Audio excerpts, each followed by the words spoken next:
Thank you so much for joining us on the What's Trending. I am Moses Omogena. So today on the What's Trending, we kick off with sports. Yeah, those are the African champions. Now, history was made on the 30th of August when Kenya topped the world at the 15th IAF World Athletics Championships in Beijing with 7 gold, 6 silver and 3 bronze, winning the IAF 2015 with a total of 16 medals. 26-year-old Ashbel Kiprop crossed the line in 3 hours, 34 minutes and 40 seconds to win the men's 1,500 meters gold medal, which ensured Kenya's finishing top. Jamaica finished second overall with 7 gold and 2 silver and 3 bronze to make a total of 12 medals, while the United States of America came third with 5 gold, 6 silver and 6 bronze to sum up the best top 3 with 18 medals in total. Now, I'm sure you're probably wondering, it's quite a tricky one because United States actually happens to have the highest medal there, but it's really based on quality of medal in this instance. Now, because they of course come up third because they have the a 6 gold compared to Jamaica and Kenya. Of course, in turn, Jamaica rather happens to have 12 total medals and 7 gold, just as well as Kenya. But of course, Kenya tops them where they come with the silver, with 6 silver compared to their 2 silver. So that's, I'm sure you probably have an idea. Sadly, on the top, top countries list, we don't have Nigeria.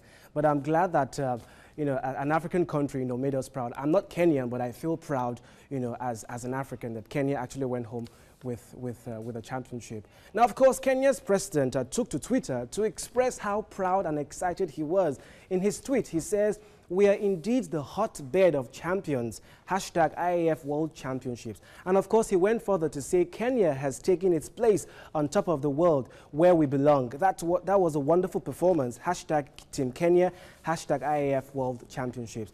Chris Kurubi says, we are a proud nation. Thank you, our dear athletes. We celebrate you. And of course, tweeting to Uhuru Kenyatta, he says, these ladies and gentlemen deserve a great reward, #Team Kenya. And Gilad Milo says, winning takes hard work, excellence, discipline, ambition, teamwork, and God's blessed.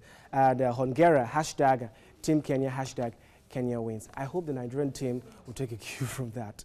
But, well, what has happened has happened. Hopefully, with the next championship, we will come up, stronger and fighter. Now, moving away from this, from victory to issues of insecurity. Yes, it's a scary one, I might add. Now, the Department of State Services has arrested 20 suspected Boko Haram commanders in Lagos, Kano, Enugu, Plateau, and Gombe states. The suspects, who were arrested between July the 8th and August 25th, also involved the masterminds of the suicide attacks in Potiskum, Kano, Zaria, and Jos.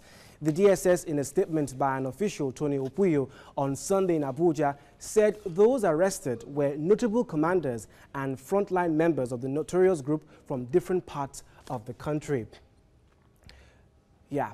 Now, the statement noted that the group's new pattern of movement and spread was caused by the pressure, being put on it by security forces in its core areas of strength in the northeast Nigeria. Now, in view of this recent development and information, Nigerians, especially Lagosians, are deeply worried and concerned about this. So, has Boko Haram really come to Lagos and indeed the south? Joining me to discuss and banter about this issue is our political and current affairs correspondent, Ashimomo Imodu. He will be here to fill us on with the #Boko Haram in the south. Stay with us. Welcome back. So, as promised, I have Ashimomo Imodu here on set on What's Trending, to banter, and give us his own angle of the #Boko Haram in the south. Welcome, Mr. Shaw. Thank you so much, Moses. We know that, the reason why this story is really trending is because, key cities, so to speak, are involved in recent information by DSS. Lagos, Enugu, and of course, the south. Now, these cities are in the south. What was your reaction when you first heard this? Yeah, I felt very disturbed because I know that our borders are very porous, and aside the fact that we have very porous borders, Moses, you must understand also that even the roads are without any checks. Now, I think we used to have a system whereby before you move into any city, you get, especially moving with animals. These days you see a lot of trucks moving to Lagos, for instance, and it's like nobody's checking on them. Now, we used to have a system whereby before the animals, the cattle get into Lagos via trucks, you stop at the border port and you're checked. But these days you don't have it now. If anybody follows those cattle into Lagos, nobody will cross-check. Nobody is there to checkmate it. I guess that's the reason why you go to almost every street here in Lagos, you find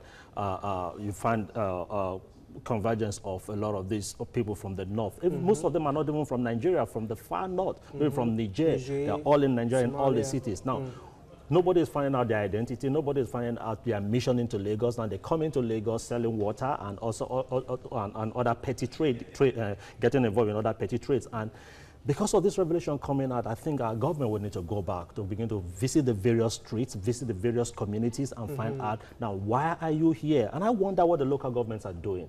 Now, this might not necessarily be the responsibility of the state government. I think the SSS should collaborate with the various local governments. And the local governments are very close to the people. So you should find out from these people that are loitering around the various communities, the various streets in Lagos and in several other cities. Now, what are your missions? What are you here to do? All right, now, speaking about the revelation, like you said, from the DSS, do you think this information is helpful to Nigerians, or will just further, cause, panic amongst Lagosians and people of the South and Nigerians in general? I think the information is very helpful because it now makes you to understand that, look, the guy living close to you might be a threat. And the reason why you should become alive to your own responsibility to be able to inform the appropriate authority. And there was a time I sent an SMS to a local government chairman because I was worried about the people living on my streets. And I sent a text message and nothing was done at that time. And I think this is the more reason why and the authorities should wake up so that when you send such messages, not because you want to get those people out of your streets, see about 20 people converge around your house. Now, what are they doing? Now, you don't have the power to drive them away. So there are people in authority that have the responsibility to check on them, the police, the SSS and all that, to check on them and tell them, look, why are you here? And if they don't give any reasonable reason why they are in those communities, they should be rounded off so that at the end of the day, you and I can move around, our families can be safe. Yeah, people really, I can say that, a lot of Nigerians, Lagosians especially, don't feel safe. In fact, somebody was stylishly, expressing his panic, on Twitter, said, right now, because of this news, I'm going to be greeting my gate man with so much respect. Wow. You can imagine someone was saying, I won't cheat my suya seller anymore. But Moses, it's more than just because, it's more than saying that it's the people from the north that are involved in this. Yes. Even Southerners might also be involved. So you must know what is the mission of that guy that's living next to you. What is he doing in that house that he just rented? So stereotyping will be dangerous in this case. Exactly. Now let's see what these are the suspects that some of the suspects that were published by the DSS. Now we know how compromised information can be when it comes to Boko Haram and insurgency in this country. So really, how well can you think we should trust this information and even these suspects, so to speak, commanders, of the Boko Haram? How well can we trust this, really? No, I think our problem will start when we do not have confidence in our leaders, in the authority, in the considered authority. Now, if the DSS is telling you that, look, we've been able to apprehend these individuals, that they are suspects, I think we should believe them because they have a responsibility to watch over us when it comes to the aspect of security. So I don't have any reason to doubt the DSS if they say this is it. And I think they should go further than that. Now, if you have these leaders rounded off, which means there are several other people they've been able to recruit over time. You never know when they came into the various cities. So which means they might have several other recruits that are not identified yet. So I think efforts should be intensified to go down and quickly get this thing solved, trapped, earlier before these guys will strike. Wow. So where does this leave us, really? I mean, it's bad enough that, lives have been lost, really, in the northeast region. Now, Lagos is one of the most populous cities, in the continent, in Africa.